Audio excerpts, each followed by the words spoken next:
Alright, y'all. Y'all remember when I went to Atlanta Comic Con and we had that bag? Me and my cousin were together when we went to Atlanta Comic Con. Well, here I am to show you what is in the bag today. So I bought a Raspberry Pi from Atlanta Comic Con. It was from this guy, Grandpa Gaming, I think that's what his company was called. But here it is right here on the screen. Model B is actually a stronger model than what I have. I have a Raspberry Pi at home as well already, but it didn't have as many games. I got it from a mall somewhere, and you know how sometimes you get cheated out of a bunch of games that you think that are going to work. And the one I have at home, it didn't really work as well. It had a lot of, errors on some of the games I wanted to play and things like that. So at Atlanta Comic Con, I was able to actually try it out and see what the games offered, see what was in it. But as you can see, I'm sitting here opening up all the materials, all the peripherals, and that's how it looked outside of the box. But yeah, you see my cousin back there waiting on me, like he's ready to check this out now. But that's the case right there in front of you, and it's not a bad case. It's just, I may have to upgrade it later. We'll see. My other Raspberry Pi, it actually looks like a little Nintendo. There's the adapter, the power adapter there. It comes with a HDMI to mini HDMI adapter, which will make it a little bit tougher for me to stream like retro games online. I'm just gonna have to find an adapter to connect to it and see if I can get it on my computer or my TV somehow. So here I am connecting it. You see the little mini HDMI. Here's the bag that the controllers came out of, and still to this day, I still have a hard time ripping through plastic, but it's okay. And here's the actual controller.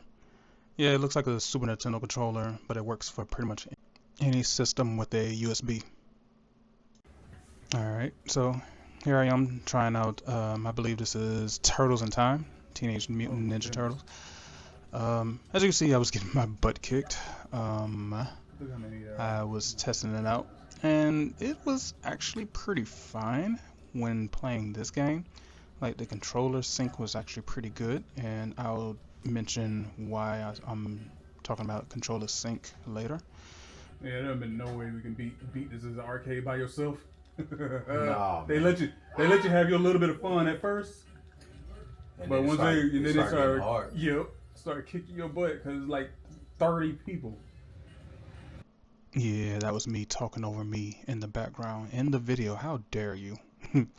How rude. Anyway, talking over the voiceover. But yeah, controller sync works well in looks like some games. But here comes the next. Sorry, this was not my intention. I saw Batman and had to try it out. There was a lot of games on this Raspberry Pi that I have never seen and always wanted to play, even as a kid. So I had to spend a little time trying out Batman. But again, controller, everything was going fine. Every button presses were on point and instant. But here, let me show you the next video. Alright, so if you know me, you know I had to stop and play Sonic 3. Sonic 3 and Knuckles, actually. So, playing this was the problem. There was a slight delay in every action, and this is when I started noticing it. And, I'm just kind of like, yeah, see, like I ran into that. I never run into that. There's a very slight delay when jumping, doing certain actions, and here's where I really get to test it.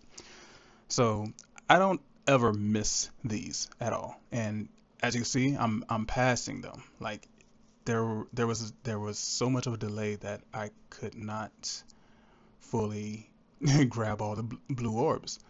So I knew this would be a problem and would probably have to look into it to find out why this is a problem. But all in all, Raspberry Pi, it works out well for what it is to play old school games. You know, there's a ton of old school games that you could put on a SD card, and yeah, I definitely recommend it. Check it out. If you're ever doubting getting one, never doubt getting one. If you are a gamer like me, then you definitely want one of these.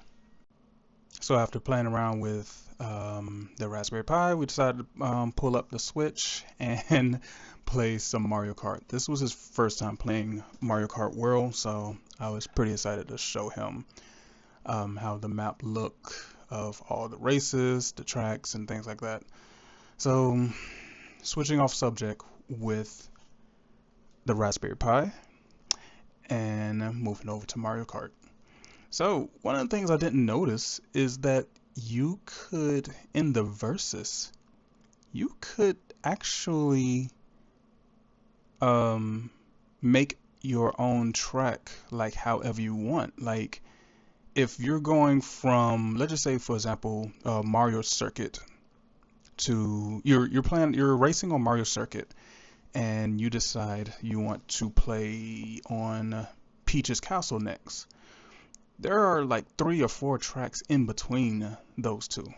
So you could either play on Mario Circuit itself, you could race from Mario Circuit to Peach's Castle, or you could race from Peach's Castle to Mario Circuit, or just Peach's Castle, which I actually thought was dope. Like I found this out on the moment that I was playing with my cousin here, and that makes this game's range so much better, because there's definitely not one single track is going to be alike. Like you're not going to always play on just a circuit. You can actually race between circuits. It's amazing. If you have not already got Mario Kart World, I highly recommend you get it, because it is amazing. Having an amazing time with my cousin here. I was able to actually beat a few races while he lingered around in second place, and I got ahead in first place. So I was able to beat a few circuits and knockout challenges. So, but yeah, guys. All right, guys. That's enough from me. I will catch you guys later. You're gonna be the only one swinging on me. Watch out. Oh, shoot. Oh, it went for him. Good. You was in second place or first? I was in second.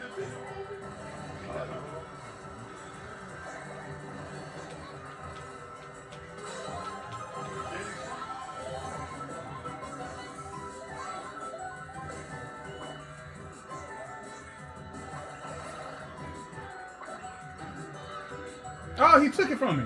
Who lucked up? The ghost took my shit. What was it? The turtle shell.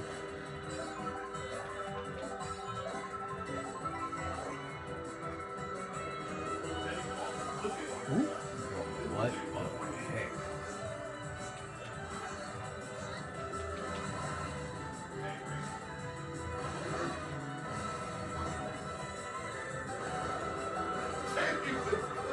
Somebody try me again.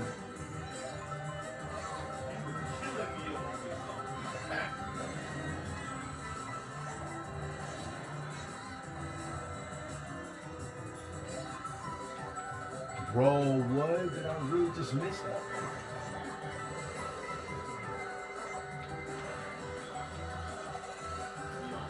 Nah, there's no rewind on this.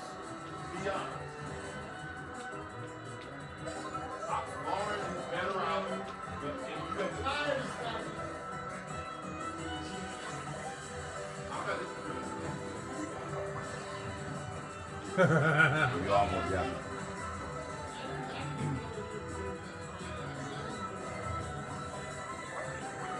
Really? You got right behind me to do it?